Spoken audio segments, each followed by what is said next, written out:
Alright,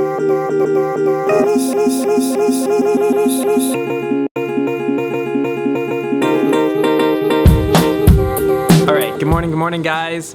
So let's talk about planning out the electrical and how I'm going to be doing it in this tiny house. And many of you guys already know that I was a construction and maintenance electrician for over 4 years in Canada. So wiring a tiny house like this is it's going to be pretty easy for me. There's not a whole lot of thought that goes into it.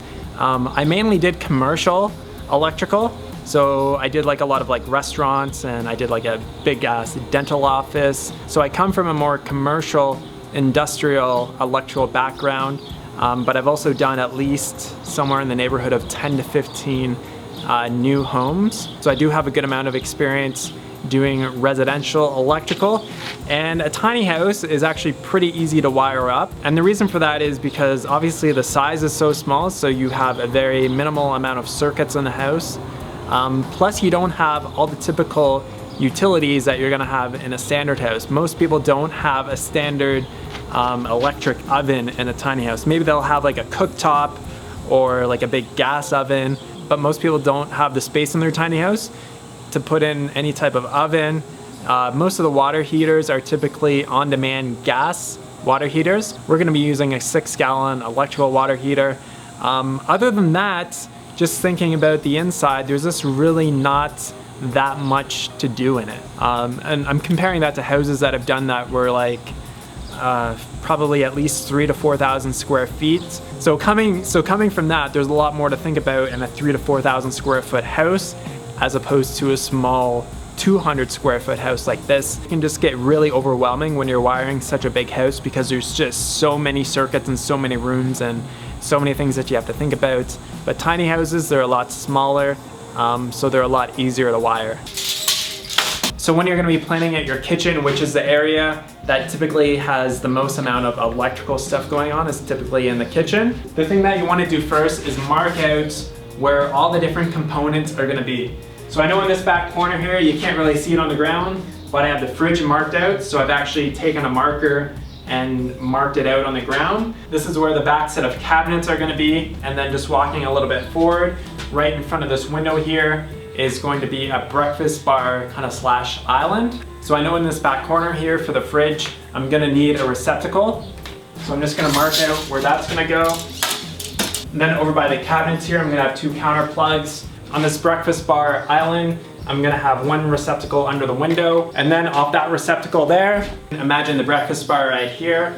On this outside part, I'm gonna probably have another receptacle, so that I have 2 receptacles on the breakfast bar island area. For the air conditioner unit, I don't know specifically what is required of that, if I need a receptacle there, or if the power from this comes off the actual compressor unit itself. I know that I'm gonna need a receptacle for the radiant heater near the door here. I'm gonna need a receptacle up here for the water heater, 1 down here for the washer. I'll probably put 2 receptacles up in the bedroom area. Up in the office loft, I'll probably put 3 or 4 receptacles up there. This area right here is gonna have some cabinets for like a standing desk. And in these cabinets, I'll probably have a number of receptacles in there. So coming into the bathroom here, there's gonna be a wall built here with a doorway. At the bottom there, I'll probably put 1 receptacle, probably another receptacle over by this window. It's gonna be kind of more of like a bookshelf area right there, plus all the lighting that's gonna be going on in the house.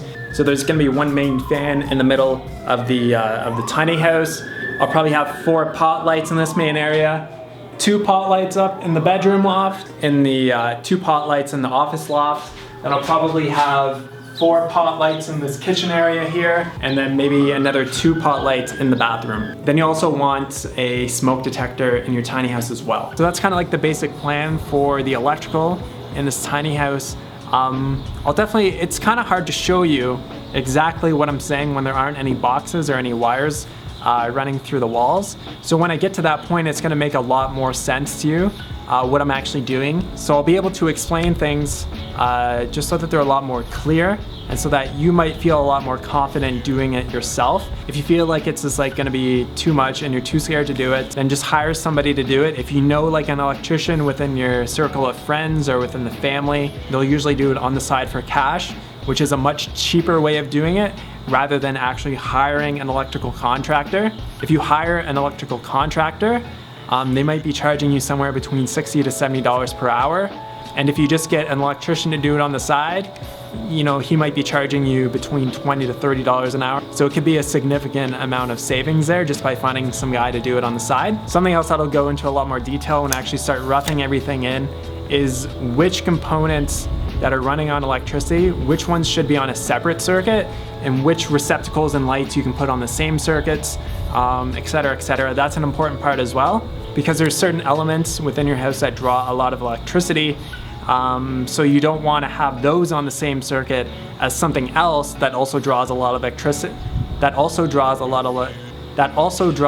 of electricity, or else you're just going to be tripping breakers like you wouldn't believe. So going along the same lines as I did with the plumbing is I made a list of pretty well every single individual item that I'm gonna need in order to wire this tiny house. I'm gonna go around and mark where all the switches and where all the receptacles are gonna go and all the individual elements there, and then just count up all the materials that I'm gonna need in order to rough this house in. So I hope that helps. If you have any questions or comments about any type of electrical stuff, definitely leave it in the box below, and I'll catch you guys on the next video. Talk to you soon. Peace.